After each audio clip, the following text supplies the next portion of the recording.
Okay, thought I'd read this article. It's from Gulf News. It says people want to leave Kuwait, May 20th. Okay, and it's pretty shocking because this one says 1/3 of the expats want to leave Kuwait due to COVID-19, lack of business, Kuwaitization. These funny names, yeah. Omanization, it sounds like womanization. Saudiization, Emiratization. Man, they should have called it UAEization.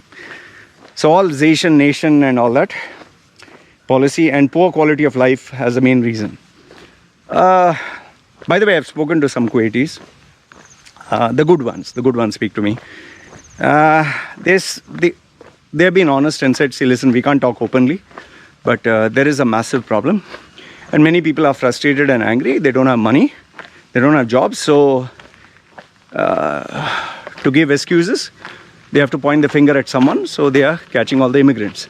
Now, the basic problem over there is an immigrant or an expat will work for a small salary, but a local of the country will never work for a small salary. The only difference being Oman.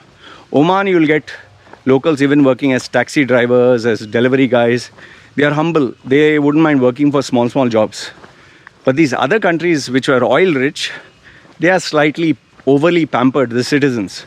So they have a entitlement, like American citizens. They have this sense of entitlement. Oh, I deserve a better life. I deserve this. When you start having that, then you're messed up. Especially when you have college graduates who say, I want my starting salary to be $10,000. Then it fucks it up, okay? Then, wait. Let me sign in. Okay. 1/3 of the 3.2 million. So that means if 3.2 million are the expats, you have roughly 1 million expats in Kuwait are planning to leave the country due to fallout with the COVID-19 pandemic and the Kuwaitization policy, local media reported. So this is not just Gulf News, this is local media has reported. If any one of you is in Kuwait, just send me a message so I know it's true or false. According to an opinion poll conducted by German Internations Network, the 1/3 of Kuwait's expatriate workforce want to leave the country sooner than expected as a result of the negative repercussions and pandemic in Kuwaitization. Kuwait anyway was not doing so great. I mean, they have that monument, 3 balls and 3, spikes. I don't know, what is that, a water tank or something? It's a nice little building. I think after the Iraq invasion, Kuwait never actually fully recovered. That's what I believe. Kuwaitization is a government strategy aimed at creating a 100% Kuwaiti workforce in the public sector and reduce the number of expatriates in the private sector. Now, personally speaking, I feel this is a very bad idea. The reason being is, see, as it is, you have made it non-competitive. Only Kuwaitis, locals can work there. So they don't have any threat of international workforce. That in turn breeds a kind of lack of competitiveness. Because instead of, like, see, in the Olympics you can be number one in Kuwait. But when you compete against other countries, you do not know whether you can survive or not. So let's say, for example, in Kuwait, there is a Kuwaiti club. Kuwaiti club is number one compared to other clubs in Kuwait. But then they have to compete with the, let's say, in the Arab Football League, they have to compete with Saudi, Qatar, Bahrain, Oman. And there they come to know, shit, we are just number one in the country. We are not number one with Oman, Bahrain, Qatar. We have to prove ourselves. And then after they prove themselves there, then you have to compete with the people globally, right? So then the question is, how good are you? So in the same way, in the public sector, see, this is the same problem with any country. In the public sector, when you have only public employees, it breeds laziness, it breeds a very mediocre performance. And that's a very bad idea. See, another bad thing is you have to pay very high salaries. You have to pay very high benefits. The cost is very high. And there's a very small talent pool. So if you're ready to burn your cash that way, then hats off to you. This is stupidity. And remember, oil dependency is wearing off. You will be jacked. And this Arab countries will realize when they start going back to the camel ages of the desert. Those days of easy money through oil, those days are gone. Okay. For the 7th time, Kuwait ranked 59th in the Expat Insider 2021 survey, which is published annually by Internations with the aim of classifying countries on the grounds of their attractiveness to expatriates who want to live and work there. I think another reason why Kuwait has a bad name, you get all these influencers, social media, females and males, talking bad about Filipinos and Indians. And yeah, you earn a big salary, you can sit in a bathtub filled with perfume and milk and all that and complain on, oh, they're so smelly and all that. But if you work like them, you'll understand how difficult it is. This is a problem with ungrateful people born with a silver spoon up their ass. They do not know what is poverty. They do not know what is hardship. Which is why when the country's economy collapses, when they start having problems, these poor people are very happy. They're like, you deserve it. That's why there's no pity or sympathy towards these animals. In fact, animals are much better. Internations ranks countries on base of 15 factors: quality of life, leisure, option, travel, transportation, health and safety, security and safety, ease of adaptation, stability in the country, level of hospitality, kindness, ability to make friends, language, working abroad, job and career, life and work, balance, job security and digital life.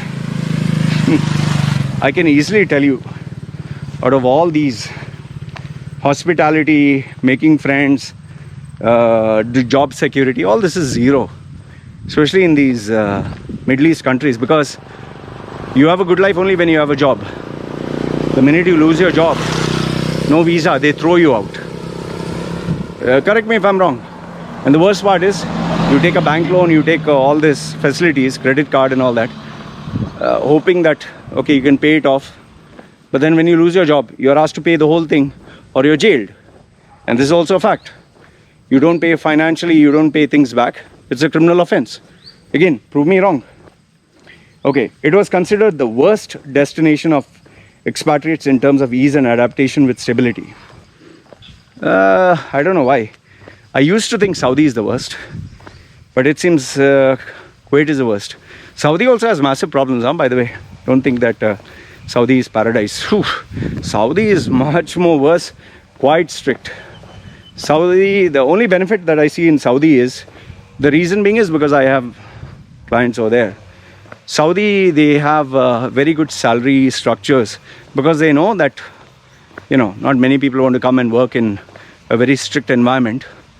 So they pay very big salaries, and MBZ has been really working hard to make Saudi a very modern looking country.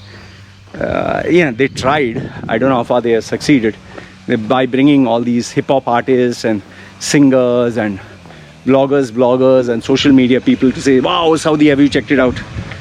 At the end of the day, when you say Islam and when you have strict rules where you can't criticize, you can't make jokes about it, you can't, and if you do, off your head or jail for life, then what do you expect? See, whether you agree with me or not, Islam itself as a religion needs to undergo reformation, needs to undergo a major PR change. You invite people with open arms, come, we are a religion of peace.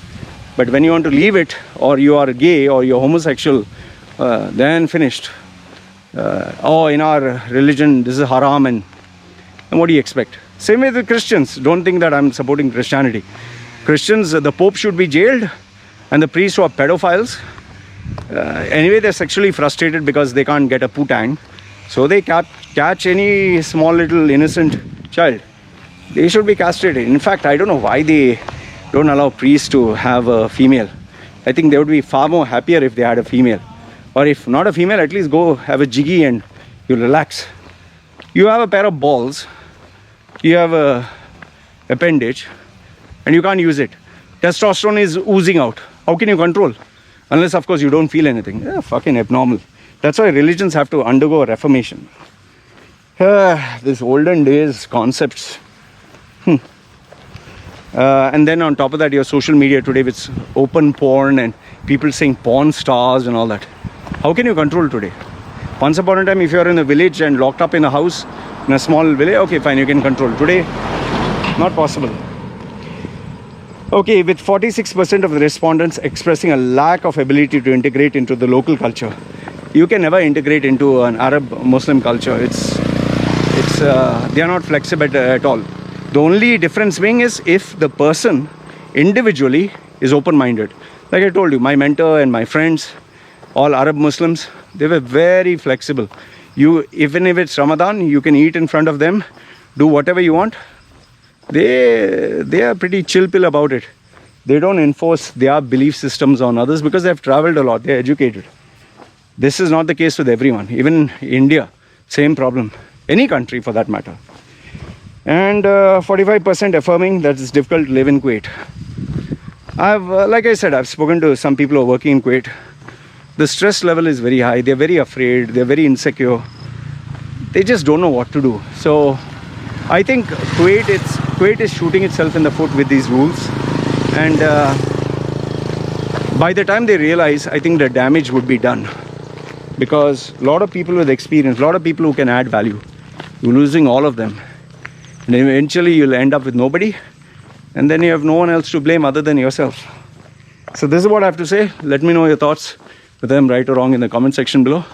It's me signing off. You guys take care.